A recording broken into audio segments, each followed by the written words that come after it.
안녕하십니까. 사회복지사 1급을 담당하는 고병갑입니다.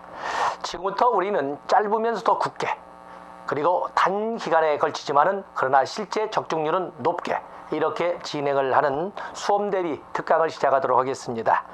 자, 우리가 8개 과목으로 되어 있어서 25문제씩 해서 200문제가 출제가 되는데, 여기에서 어디에서 주로 출제가 되며 어디에서 출제가 될 것인가를 가지고 집중적인 이런 소위 핵심 요약식 강의로 진행을 할 겁니다. 그래서 본래에서 이 진행할 때보다는 좀 훨씬 짧겠지만은, 그러나 출제될 곳에서는 결코 빠짐이 없이, 그러나 쓸데없이 시간을 보내지는 않는 이런 강의를 진행을 할 겁니다. 그래서 여러분들 모두 교재 피시고, 그리고 필기구 반드시 들고, 제가 강의하는 거 믿고만 오시면 무조건 합격입니다. 그래서 그냥 강의하는 과정에서 말로만 하는 것이 아니라 10수년간의 직접 현장 강의와 직접 시험장 투입을 통해서 쌓은 내공을 여러분들에게 모두 하나도 남김없이 제공을 하도록 하겠습니다. 우리가 더 배우면서 여러분들은 합격으로 이렇게 해서 마무리를 지을 수 있도록 진행을 할 겁니다. 자, 여러분들 이 3권으로 되어 있는 이론 강의 교재에서 첫 번째 1교시에는 인간 행동과 사회환경, 그리고 사회복지 조사론 2개로 이렇게 되어 있지 않습니까? 이 2개로 되어 있는 데에서 우리는 적어도 사회복지 조사론에 대해서 많은 분들이 두려움을 느끼고 있는데, 거기에서는 여러분들이 70점 맞는다 하더라도 인행사에서는 90점을 맞아서 기본 1교시에서는 80점을 맞도록 다른 과목에 충분히 몇 개씩은 더 넘겨줄 수 있도록 이렇게 강의를 진행을 할 겁니다. 자, 교재 피겠습니다. 교재를 피면 6페이지의 첫 번째 챕터 1에서 인간행동과 발달에서 교재 편제상 인간행동이란 무엇인가, 그리고 인간이란 어떤 존재인가를 가지고 서문처럼 적었습니다. 그래서 여러분들은 6페이지에서 6페이지에서 체크할 것은 1번에 1번 인간과 인간행동에 대한 이해에서, 인간이란 살아있는 유기체죠. 살아있는 유기체로서 인간은 계속 성장 발달하는 존재이며 유전과 환경의 상호작용에 의해서 영향을 받는다. 자, 거기 당연히 뒤에도 또 단어로 우리가 설정을 하겠습니다. 거기다 체크를 하시고, 또 생태계로서의 인간, 생태계의 이론으로서 인간 쭉 되어 있는데 2번에 2번 생태중심주의에서는 인간을 수없이 많은 생태계의 한 부분으로 본다. 그래서 생태계 내의 한 존재로 이해한다. 그래서 오늘날에는 인간을 그냥 개체적 존재로서만 보는 것이 아니라 환경 속의 인간, Person in Environment, 대문자로 PIE라고 쓴 책도 많이 있지요. 그래서 환경 속의 인간, 상황 중의 인간, 이란 단어를 보편적으로 쓰고 있습니다. 그래서 그 단어만 여러분들 보시고 나머지는 보지 않아도 됩니다. 다음에 7페이지로 가서 보시면 제일 위에 있는 바로 환경 속의 인간의 리을번. 이 오늘날 이 심리학이나 인행사에서는 인간을 주체성을 지닌 자주적 존재이지만, 첫째 줄입니다. 7페이지. 동시에 환경의 영향을 받아 상황의 지배하에 생활하게 되는 심리 사회적 관점을 지니는 존재라고 본다. 그때 심리 사회적이라고 할 때는 가운데 점 찍어도 좋고, 점 빼도, 온라인 점 빼는 것이 더 많습니다. 개인적 심리적 존재일 뿐만 아니라 사회적 환경적 존재성을 같이 가지고 있는 존재다 해서 심리 사회적 존재라고 본다, 이렇게 하고, 바로 그 개념을 우리는 사회복지 실천 개별 사회 사업에 1930년대 해밀턴에 의해서 등장을 하고 1960년대 홀리스에 의해서 체계화됐던 심리 사회 모형에서 그대로 이 용어를 갖다 쓰게 되는 겁니다. 그래서 거기다 체크를 하시고 나중에 실천을 진행할 적에 다시 한번 확인하도록 하겠습니다. 다음에 별표해서 이제 출제 비중으로 이제 들어가겠습니다. 자, 출제가 되는 첫 번째 예상 문제는 인간 발달이란 무엇이냐는 겁니다. 우리는 보통 구어체로 말할 적에 인간은 커간다 라고 이렇게 표현한다. 인간은 커간다고 하는데 영어로 디벨로프먼트라고 합니다. 그런데 문제는 인간이 커간다라고 하는 디벨로프먼트라는 용어를 학자들은 다양한 용어로 혼용하고 있고, 그리고 그것을 가지고 출제를 하고 있다는 사실입니다. 그래서 여러분들은 7페이지 2번에 2번 유사 개념, 발달이란에서 발달의 개념이 있지만 먼저 유사 개념부터 보고 진행을 하겠습니다. 그래서 인간 발달의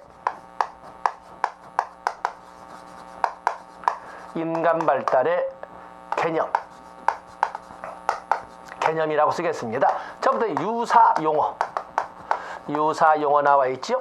도대체 이 발달이라고 하는 용어가 여러 개의 용어로 혼용되고 있는데, 첫 번째 사용하고 있는 유사 용어는 성장이 있고, 그리고 성숙이 있고, 그리고 학습이 있고, 또 그런가 하면 사회화도 있고, 그런가 하면은 그냥 발달도 쓰고 이런 용어들을 혼용하고 있습니다. 사유학적 측면에서는 사유화란 개념도 같이 쓰고 있습니다만 사유화는 뺐습니다. 자, 여러분들 7페이지에 있는 것처럼 성장이라고 하는 것은 신체적 측면에 초점을 두고 신체적 측면에 중점을 두고 바라보는 양적 팽창의 개념을 성장이라고 합니다. 커간다, 키가 크고 살이 찌고 하는. 그에 비해서 성숙이라고 하는 것은 성장의 하나의 흐름표, 인생에 있어서 이미 만들어져 있는 인생의 계획표 속에서 나타나는 생리적,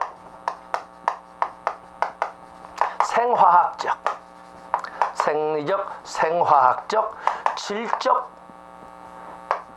질적 변화를 우리가 성숙이라고 합니다.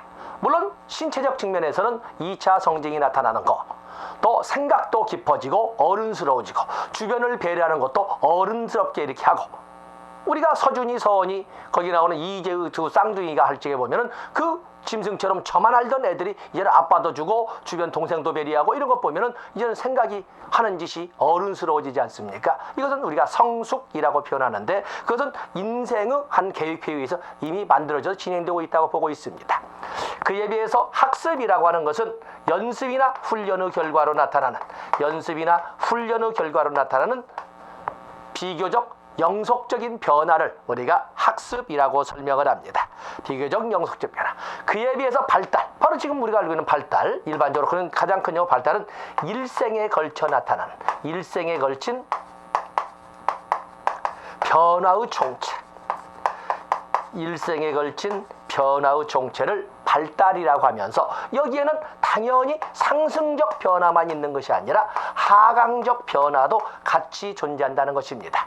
우리가 인간이라고 하는 것은 신체적 영역도 있고 인지적 영역도 있고 정기적 영역도 있는데, 물론 피부라든지 골격근과 같은 신체적 영역은 가장 먼저 하강적 변화가 나타나겠지만, 그러나 죽을 때까지 어른스럽게 생각도 깊어지고 그리고 주변을 배려하는 가슴도 커지고 바로 이렇게 드는 겁니다. 그렇기 때문에 신체적 측면에 하강적 변화가 있더라도 그걸 상쇄하고도 남을 만큼의 소위 인지적 정의적 영역의 발달이 크기 때문에 인간은 죽을 때까지 커간다라고 이렇게 표현할 수 있는 것입니다.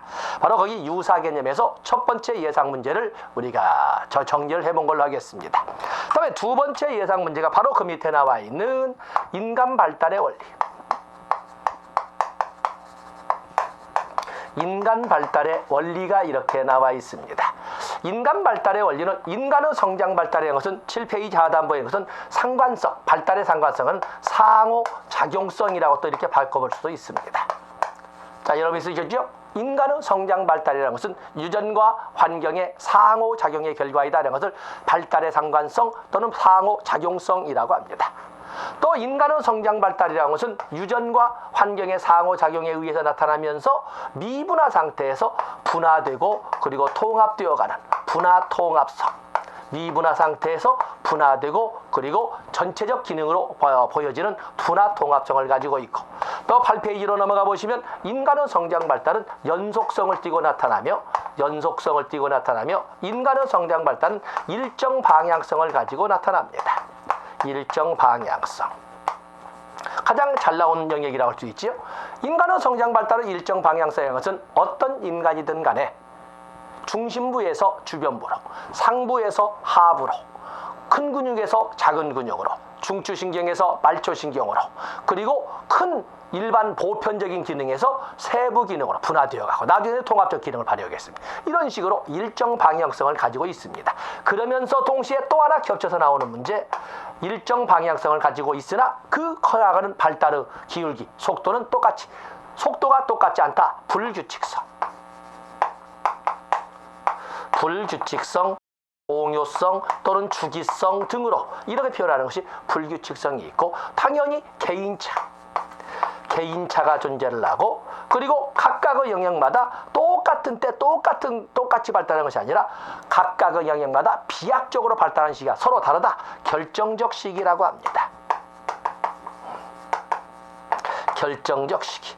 이런 것처럼 인간의 성장 발달에는 어느 인간이나 이러한 특징들을 가지고 이런 특징들을 가지고 발달한다고 설명을 합니다. 그런가 하면 목차를 바꿔놨습니다만은 보통 시험용 교재를 편제할 적에는 가능한 한 5번 이내로 설정을 하려고 합니다. 공부하는 사람들이 볼적에 5번을 4번까지는 편하게 읽다가 5번은 부담 느끼기 시작하고 6번부터는 학습 효과를 떨어뜨리고 오히려 망각을 가져옵니다. 그래서 가능한 한 5번 이내로 줄여드리는 것이 교재를 편제하는 사람들은 하나의 그 윤리라고 보겠습니다만 여기 너무 많아서 그래서 인간 발달의 특징이지만 정본모 박사가 제시했던 인간 발달의 특징은 인간 발달의 기저인데 그걸 분리를 시켰습니다. 사실은 특징과 똑같습니다. 인간은 저마다 클 때가 따로 있다. 영역마다 클 때가 따로 있다. 결정적 시기라고 했지요. 그것을 적기성이라고 했습니다. 인간의 성장 발달이라는 것은 그 이후의 모든 발달에 영향을 미치는데 그중에 일생을 두고 가장 오랫동안 가장 크게 영향을 미치는 것은 어린 시절의 경험이라고 했어요. 그것을 발달의 기초성이라고 합니다. 그리고 인간의 성장 발달은 전 단계의 발달을 기초로 다음 단계의 발달로 이루어지는데 전 단계의 발달이 튼실하면 다음 단계의 발달도 튼실할 가능성이 높고 전 단계의 발달이 부실하면 다음 단계의 발달도 부실할 가능성이 높다.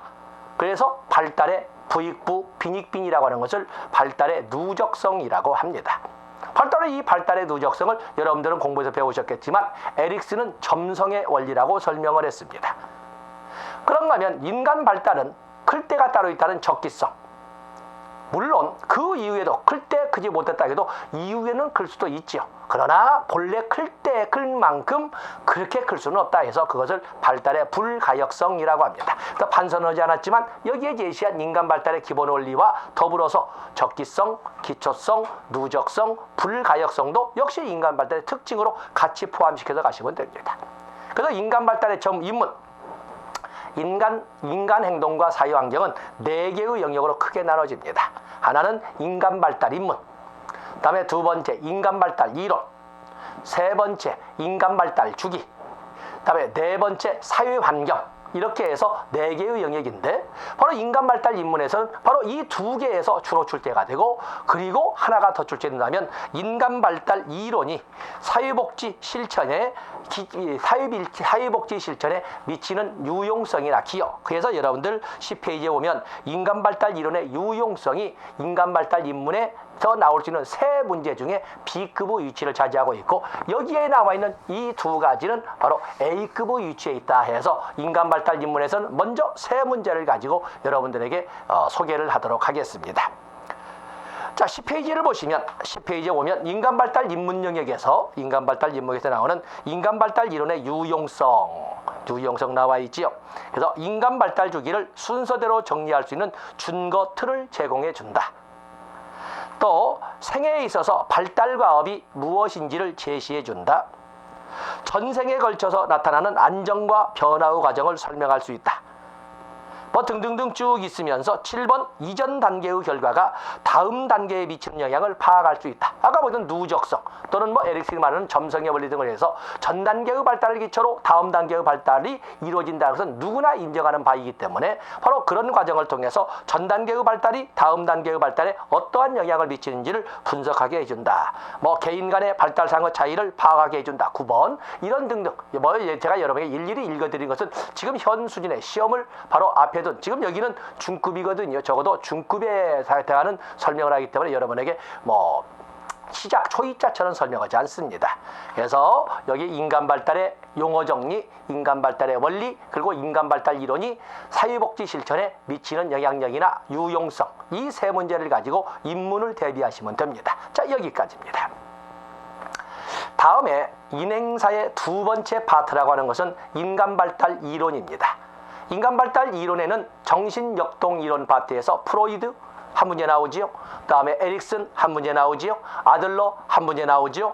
융 한 문제 나옵니다. 다음에 행동주의에서 우리가 양보를 한다고 해도 인지행동치료에서 나올 때 스키너 한 문제 기다려야 되고 벤두라 한 문제 기다려야 되고 그리고 인지행동치료에서 인지행동치료 영역으로 설명할 때 앨리스의 RBT 한 문제 기다리거나 아론백의 인지치료 한 문제 기다려야 할 겁니다. 또 인본주의 심리학에서 메슬로우나 로저스에서 한 문제, 우리가 양보를 해도 한 문제 기다려야 되지 않겠습니까? 그렇다면 우리가 양보해도 벌써 9문제가 나왔습니다. 그런 것처럼 이제는 이번 시간부터는 11페이지에 있는 챕터 2 바로 이론 영역 들어갑니다. 이론 영역 들어가서 정신역동 이론에서 최소한 4문제, 물론 우리가 더 쓴다면 안나 프로이드에 의해서 정리가 된 방어 기제도 한 문제 출제가 될 것이고, 이런 등등 나올 것은 무수히 많으나 그중에 나올 수 있는 그중에 A급 영역만 가지고 한번 정리를 하도록 하겠습니다. 11페이지 보시면 정신역동이론 나와 있습니다. 정신역동이론. 자, 정신역동이론에서는 앞에 배경은 여러분들이 보시되 11페이지 1번에 2번 프로이드 이론의 핵심. 프로이드 이론의 핵심을 여러분들이 이렇게 보면은 프로이드는 인간을 어떻게 보는가? 프로이드는 주장할 적에 인간 행동이라고 하는 것은 대부분 당사자도 모르는 사이에 나오는 자기의 정신세계가 밖으로 펼치는 것이다. 그래서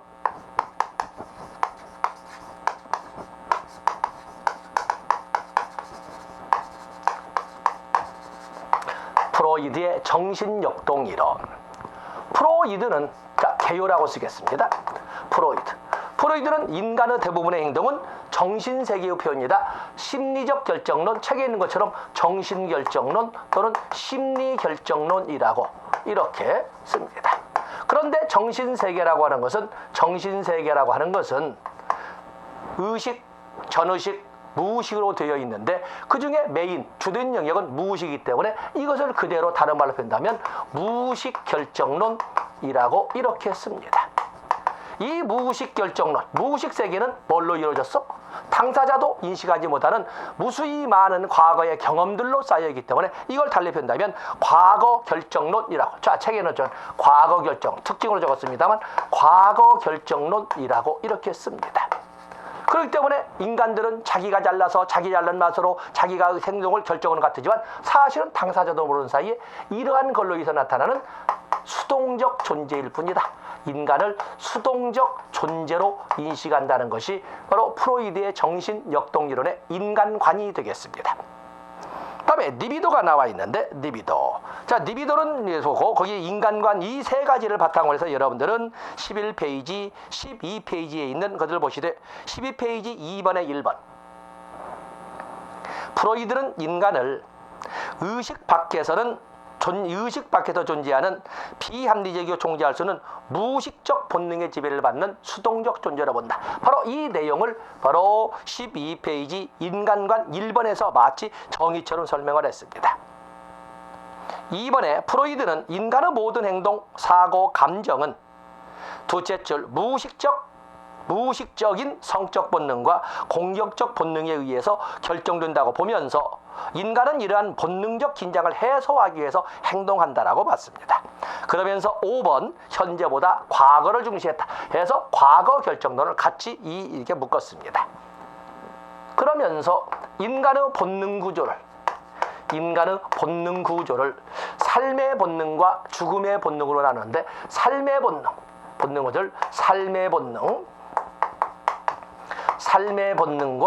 죽음의 본능으로 이렇게 나눴습니다. 삶의 본능을 에로스라 하고 죽음의 본능을 타나토스라고 이렇게 설명을 했는데, 삶의 본능은 꿈, 희열, 미래, 발전, 합격, 이런 열망, 이런 것은 삶의 본능입니다. 그에 비해서 죽음의 본능이라는 것은 좌절, 포기, 실패, 절망, 죽음, 이런 식으로 공격, 파괴, 이런 것은 바로 죽음의 본능입니다. 궁극적으로는 불변의 무기절로 되돌아가려는 이러한 경향성을 죽음의 본능이라고 하는데, 우리는 이것을 때 사회복지 시점에는 프로이드식을 할 때에 프로이드식으로 설명한다면 삶의 본능, 클라이언트의 삶의 본능을 극대화시키고 클라이언트의 죽음의 본능을 극소화시키는 이런 역할을 바로 우리들이 해 나가야 될 겁니다. 프로이드는 이 에로스, 삶의 본능의 핵심적 영역을 리비도라고 표현을 했습니다. 리비도를 프로이드는 설명할 적에 11페이지에 다시 돌아가서 보시면 프로이드는 이것을 섹슈얼 에너지라고 함으로써 성적 활력소라고 정의를 했습니다. 성적 활력소. 이 영향을 받은 융은 나중에 인간의 모든 활동에 영향력을 행사하는 창조적 활성 에너지라고 넓게 설명하지만, 프로이드는 이것을 성적 활력소라고 해서 좁은 개념으로 봤다 하고 밑에 내용은 여러분들이 참조하시면 되겠습니다. 그래서 12페이지, 13페이지에 오면 에로스 삶의 본능과 그리고 13페이지 2번에 타나토스에서 죽음의 본능을 이렇게 봤고 3번에 3개 삶의 본능과 죽음의 본능은 별개 분리 영역이 아니라 서로 영향을 미치면서 서로 융합되어 있기도 한다라는 것도 같이 분리된 건 아닌데 서로 융합되어 있기도 합니다. 그런가 하면은 정신의 구조 이 프로이드는 정신의 구조를 세 가지로 설명을 했습니다. 의식, 전의식, 그리고 무의식으로 이렇게 세 가지로 나눴죠. 의식이라고 하는 것은 밖으로 드러나 보이는 가시적인 관찰 가능한 이런 정신 영역은 의식이라고 했습니다. 그에 비해서 전의식이라고 하는 것은 밖으로 드러나 있진 않지만 약간의 자극만 가하면은 바로 밖으로 끄집어낼 수 있는 이런 영역으로 이용 가능한 기억의 영역이라고 그랬어요. 기억의 영역. 그에 비해서 무의식이라고 하는 것은 전에 말씀드린 것처럼 과거의 경험으로 쌓여있는 본능과 충동의 세계라고 부를 수 있는 바로 이런 정신세계의 주된 영역을 바로 이 무의식이라고 그랬습니다. 소위 과거의 경험이 쌓여있는 이런 영역이라고 하고 그에 비해서 우리가 알고 있는 보고 듣고 맞고 이런 소위 의식이라는 것은 빙산의 일각이라고 이렇게 설명을 했어요. 빙산의 일각. 특히 우리 수험생들에게 조인한 것은 바로 이 기억을 물론 프로이드가 강조하는 것은 무의식을 강조하지만 우리는 기억세계라고 할 수 있는 전의식을 어떻게 살리는 연습을 할 것이냐 이런 거. 여러분들은 대단하지 않습니까? 지금부터 여러분들이 어제 저녁 식사를 생각해 보세요. 어제 저녁 식사. 뭐 여러분들이 노트 정리를 해놓거나 핵심 정리를 해놓지는 않았음에도 불구하고 내가 지금 어제 저녁 식사 누구와 어디서 하셨나요? 이렇게 이제 질문을 하니까 지금 여러분들은 머릿속에 그래 누구랑 어디서 그래 그때 어떤 사람이 지나갔고 뭐 이런 소소론까지 다 생각이 날 거예요. 이럴 정도의 여러분들은 그 능력이 있고 내가 약간 한번 툭 두드려 막 어제 저녁 식사 어디서 하셨죠? 했더니 여러분 다 떠올렸잖아요. 바로 그 정신 영역을 전의식이라고 했던 것입니다. 다음에 성격의 구조.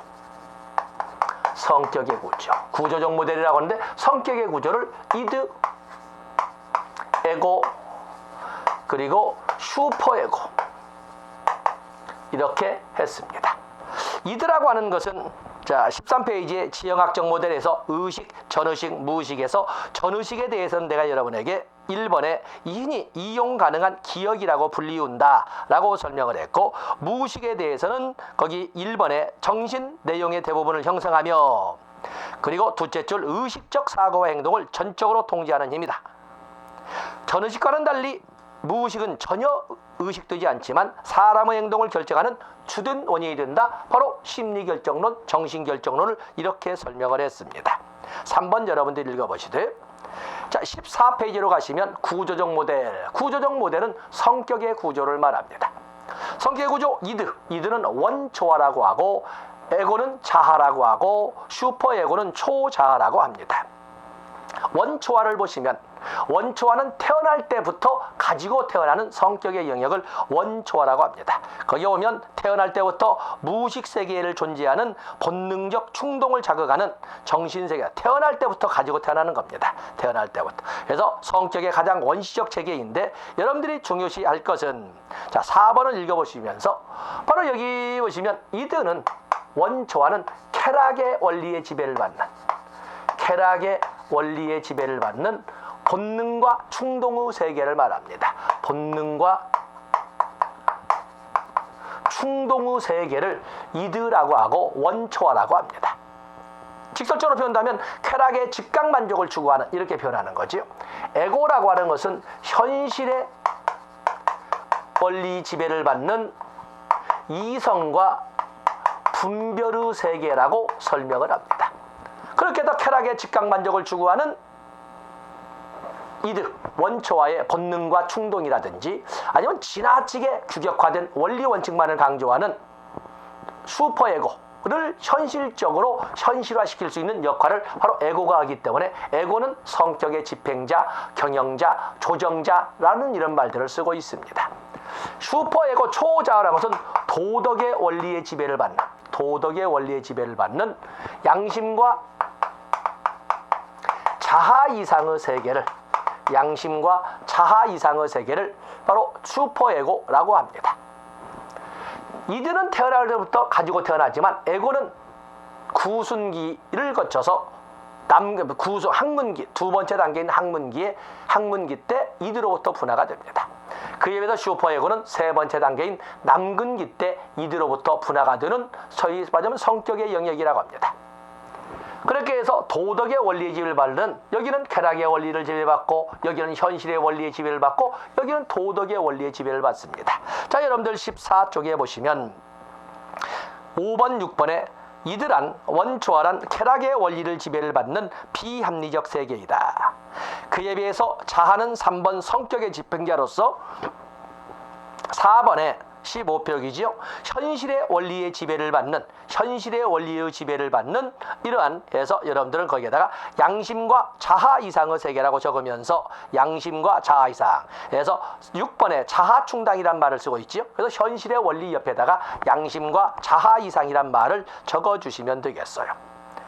그리고 초자아라고 하는 것은 초자아는 여러분들 페이지를 16페이지로 넘어가 보시면 6번의 도덕의 원리를 지금 설명했습니다. 다시 15편에 보시면은 자아라고 하는 것은 성격의 집행자로서 현실의 원리를 지배를 받는 이성과 분별의 세계라고 그랬습니다. 그래서 다시 좀 지우시고 4번 옆에다가 이성과 분별의 세계, 이렇게 합리의 세계입니다. 그렇기 때문에 합리적이지 못한 이디의 영역도 지나치게 원리 원칙만 강조하는 슈퍼의 영역도 그것도 현실화시킬 수 있기 때문에, 그래서 여기를 14페이지 아래에 있는 것처럼 성격의 집행자, 성격의 경영자, 성격의 조정자라고 하고 있는 것입니다. 그에 비해서 초자라고 하는 것은 16페이지에 있는 것처럼 도덕의 원리를 지배를 받는 양심과 자아 이상의 세계라고 합니다.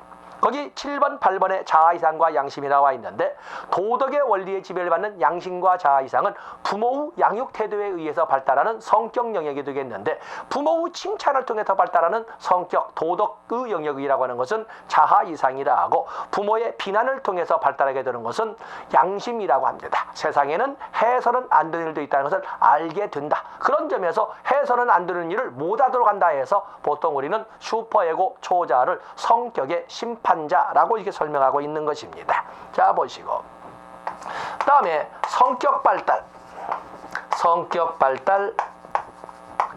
5단계, 성격 발달 5단계 나와 있지요. 성격 발달 5단계, 여기는 뭐 여러분들은 다 그냥 암기했다고 보고, 다 알고 있다고 보고, 리비도의 위치에 따라 프로이드는 성격 발달을 뭐라고 했어요? 리비도의 위치 변화를 통해서 나타난다고 그래서 가장 큰 즐거움을 느끼는 그 신체 부위의 위치 변화를 통해서 성격 발달이 나타난다 해서 구순기, 항문기, 남근기, 잠복기, 그리고 생식기로 나눈 겁니다. 당연히 이 5단계는 당연히 여러분들이 암기를 하고 있다고 보고, 그 중에 개별적으로 출제가 될 수 있는 영역은 세 번째 단계라고 할 수 있는 남근기가 되겠습니다. 구순기에는 이드만 존재하고 있었고, 항문기의 항문기의 대소변 가리기 훈련 과정에서 바로 에고가 분화가 되며, 세 번째 단계 3살에서 한 6살 유치원 단계 정도에 가서 이들로부터 슈퍼 에고가 분화가 되는데, 바로 그 과정에서 동성애 부모를 나이벌로 여긴다는 콤플렉스가 등장을 하고, 그리고 콤플렉스를 이해하는 과정에서 동일시를 이해하게 되고, 또 그런가 하면 아주 소수지만은 남근 선망이나 거세 불안과 같은 이런 성년이 되어서 이상장애를 가져올 수 있는 이런 그 현상이 세 번째 단계의 생활 속에서 자기도 모르는 사이에 무의식 속에 담겨 있는 것으로서 표출된다, 이렇게 설명을 했던 것입니다. 다음에 잠복기, 생식기가 이렇게 설명이 되어 있습니다. 바로 이러한 내용들이 바로 안나 프로이드의 아버지였던, 지금은 또 프로이드에 의해서 만들어진 정신분석이론의 기초, 심리, 성적 이론의 핵심 내용이 되겠습니다. 자, 이 시간은 여기까지 하고, 교재를 보면 17페이지에 7번 방어 기제가 있는데, 방어 기제를 갑자기 분리시키는 이유는, 이 방어 기제는 이 프로이드에 의해서 개념이 제시되었다고는 볼 수 있지만, 이걸 정리한 것은 그의 딸인 안나 프로이드이기 때문에, 그래서 안나 프로이드는 뭐 대표적인 학자를 언급은 하지 않지만 그의 업적으로 우리가 부정할 수가 없습니다. 그래서 여기 방어 기제는 안나 프로이드의 업적으로 해서 분리시켜서 7번부터 해서 에릭슨, 아들러, 융으로 이렇게 다음 시간에 진행하도록 하겠습니다. 고맙습니다.